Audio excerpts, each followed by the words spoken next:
David Richardson was dying, not just from AIDS, from isolation, from being untouched by another human being for 6 months, from watching everyone he loved decide that fear mattered more than compassion.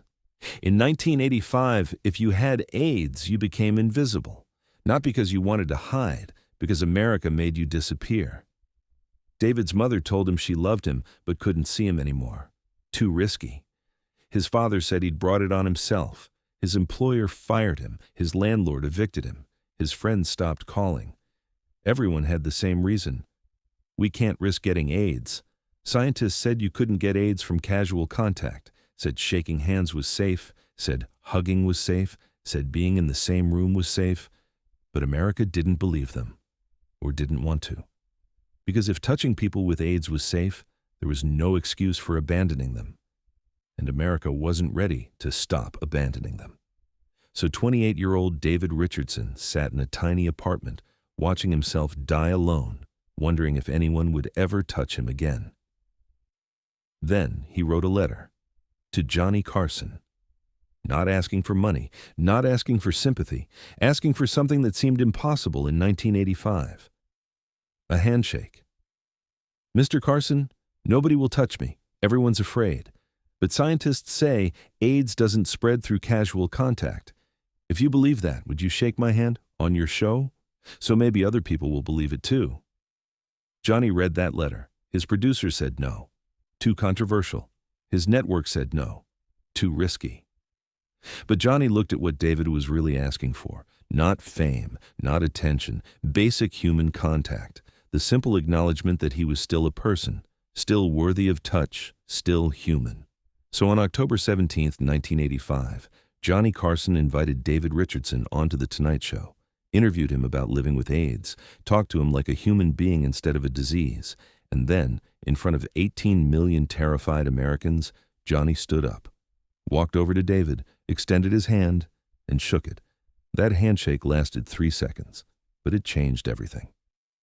David Richardson was 28 years old in spring 1985, a graphic designer in San Francisco with friends, a small apartment, and plans for the future. He was gay and living openly in a city where that was possible. Then David started feeling sick, exhausted, night sweats, weight loss. On April 3, 1985, he received the diagnosis AIDS. In 1985, that meant death. No treatment, no hope, just a slow decline. Most died within 2 years. But the medical reality was only part of it. David called his mother first. She said, "David, I love you, but I can't see you anymore. My doctor said it's not safe." David tried to explain that AIDS spread through blood and sexual contact, not casual touch. His mother's voice was firm. "I'm sorry, I just can't." His father was less gentle. "You did this to yourself. Don't call here again." David's employer called him the next day, said they'd heard about his diagnosis, said they were sorry, but other employees were uncomfortable. Clients were concerned. "We have to let you go." David's landlord followed 2 days later. Other tenants were complaining, threatening to move out. "I need you to vacate by the end of the month." David's friends were subtler. They stopped returning calls, stopped coming by. One friend was honest enough to explain, "Man, I want to be there for you, but I have a family. I can't risk bringing this home." Within 2 weeks of his diagnosis, David had lost his job, his apartment, his family, and his friends. All because of fear. The fear wasn't baseless. AIDS was killing people. In 1985, over 12,000 Americans had died, mostly young men, dying horrible deaths, their bodies covered in lesions, their lungs filled with pneumonia, their minds deteriorating. It was terrifying. And scientists were still learning how the disease spread. But one thing they knew clearly by 1985, AIDS did not spread through casual contact. You couldn't get it from shaking hands, from hugging, from sharing a bathroom, from breathing the same air. You had to exchange bodily fluids, blood, semen. The science was clear, but America didn't want to hear it. Because accepting that AIDS didn't spread through casual contact meant treating people with AIDS like human beings. And in 1985, most people with AIDS were gay men. The Reagan administration had been in power for 4 years. AIDS had been killing Americans for 4 years. Reagan hadn't said the word AIDS publicly once. His administration blocked funding for research, ignored health officials' pleas. Because AIDS patients were expendable. They were gay, drug users, people who'd made bad choices. That attitude gave everyone permission to abandon people with AIDS, to justify cruelty with fear. David Richardson experienced this firsthand. He moved into a cramped studio apartment in a building that would accept him. Paid triple the normal rent because landlords knew AIDS patients were desperate. He applied for jobs, got rejected from everyone. He went to restaurants, was asked to leave. He tried to go to church, was told he wasn't welcome. For 6 months, David lived in complete isolation. No job, no family, no friends, no physical contact with another human being. Just him, his diagnosis, and the certainty that he was going to die alone. In October 1985, David was watching The Tonight Show. He did this most nights. It was company. A voice in the apartment that wasn't his own. That particular night, Johnny was interviewing someone about compassion, about helping people society had forgotten, and David felt something break inside him. He was one of those people, forgotten, abandoned, treated as less than human, and nobody was helping. So David wrote a letter. Didn't expect anything. Just needed to reach out to someone, anyone. The letter David wrote was simple. He explained his diagnosis, the isolation, the abandonment, the fear that surrounded him, and he asked Johnny one question. Mr. Carson, scientists say AIDS doesn't spread through casual contact, that shaking hands is safe, but nobody believes them, or nobody wants to, and people like me are dying alone because everyone's too afraid to touch us. If you believe the science, would you shake my hand? On your show. So people can see it's safe, so maybe they'll believe it?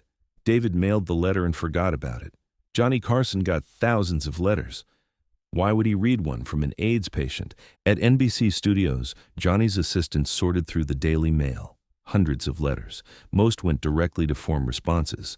But one letter that week made her stop. An AIDS patient asking Johnny to shake his hand on television. She knew this was dangerous, controversial, possibly career-ending, but she also knew Johnny needed to see it. So she put it on his desk with a note.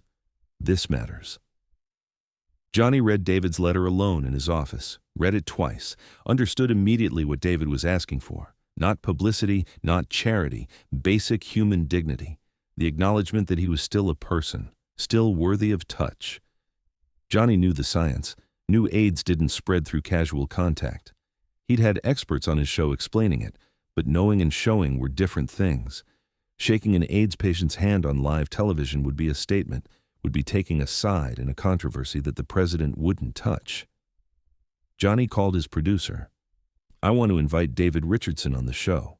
The producer's response was immediate. Johnny, no, this is too controversial. The network won't allow it. Johnny's voice was calm, but firm. Then I'll do it anyway. The network pushed back hard. Too risky, too controversial. Advertisers might pull out, affiliates might drop the show. But Johnny was insistent. This man is dying, and America is treating him like he's not human. I have a platform. I'm going to use it. The network reluctantly agreed, but made Johnny sign a waiver. If there was backlash, it was on him. David received a phone call 3 days after mailing his letter. Johnny Carson wanted him on The Tonight Show. David thought it was a joke, then thought it was a dream, then realized it was real, and started crying. Someone had listened. Someone cared. On October 17th, 1985, David Richardson walked onto The Tonight Show set. He was thin, 20 pounds lighter than before his diagnosis, walked carefully, conserving energy. But he was there, in front of cameras, about to be seen by millions of Americans. Johnny greeted him warmly, shook his hand immediately before the cameras started rolling. Thank you for writing to me, Johnny said. Thank you for saying yes, David replied. The interview began. Johnny didn't sensationalize, didn't ask invasive questions about David's personal life, just talked to him like a person, asked about his work as a designer, his life before AIDS, his experience after diagnosis.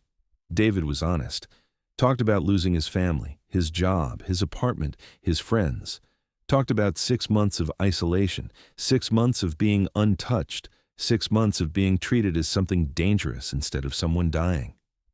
Johnny listened, really listened. And 18 million Americans watched a person with AIDS talk about his life, not as a disease, not as a statistic, as a human being. Near the end of the interview, Johnny addressed the camera directly. David wrote me a letter asking if I would shake his hand on this show, to show people that casual contact with someone who has AIDS is safe. The science is clear on this. AIDS does not spread through shaking hands. It doesn't spread through hugging. It doesn't spread through being in the same room. But a lot of Americans don't believe that, or don't want to. And because of that fear, people like David are being abandoned by everyone they love. They're dying alone, and that's not just a tragedy, it's a moral failure. Johnny stood up, walked over to David, extended his hand. David stood, took Johnny's hand, and they shook, firmly. For 3 seconds, that felt like forever. The studio audience applauded, not the usual Tonight Show applause, something different, respectful, moved, recognizing they'd just witnessed something important. The response was immediate and divided. Some viewers praised Johnny for his courage, for using his platform to educate, for showing compassion when leadership wouldn't. But others were furious. Angry phone calls flooded NBC, angry letters, threats to boycott, accusations that Johnny was promoting homosexuality, that he was endangering his audience, that he'd betrayed Middle America. Some affiliates dropped that episode from their broadcasts. Some advertisers pulled their sponsorships. The backlash was real and significant. But something else happened too. Other people with AIDS started writing to Johnny, thanking him, telling him that for the first time in years they felt seen, felt human. Health organizations praised him, said his handshake had done more to educate Americans about AIDS transmission than years of public health campaigns. And slowly, other celebrities started following Johnny's lead, started acknowledging AIDS publicly, started treating people with AIDS with dignity. The conversation began to shift, not quickly, not easily, but it shifted. David Richardson died 7 months after appearing on The Tonight Show, May 14, 1986. He spent those 7 months reconnected with some old friends who'd seen the episode and realized their fear had been wrong. He spent them writing letters to other people with AIDS, telling them they weren't alone. He spent them working with AIDS organizations, helping to educate the public. And he spent them knowing that his life had mattered, that his letter had led to something important. When David died, Johnny sent flowers to his funeral, sent a note to David's mother, who'd watched the episode and regretted her decision. The note said, "Your son was brave. He helped change how America sees this disease. I was honored to shake his hand." The story of Johnny and David's handshake isn't just about one moment. It's about what happens when someone with power chooses to use it for something that matters. In 1985, the president wouldn't acknowledge AIDS. Health officials were being ignored. People were dying alone, abandoned by everyone. And Johnny Carson, a late-night host, did what moral leadership actually looks like.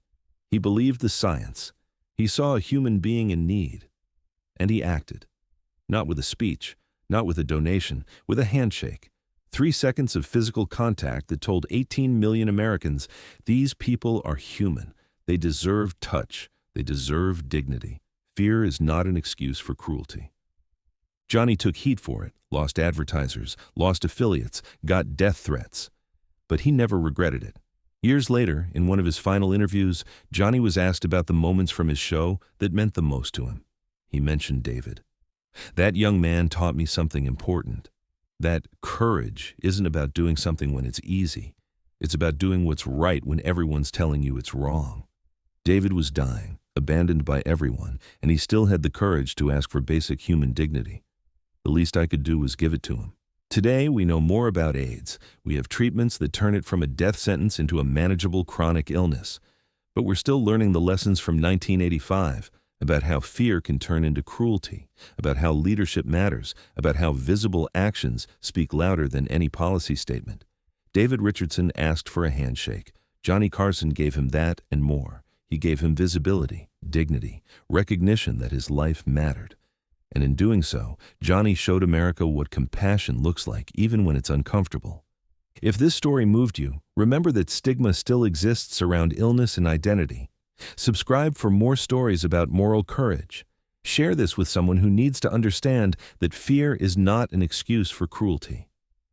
Comment below. When have you chosen compassion over fear?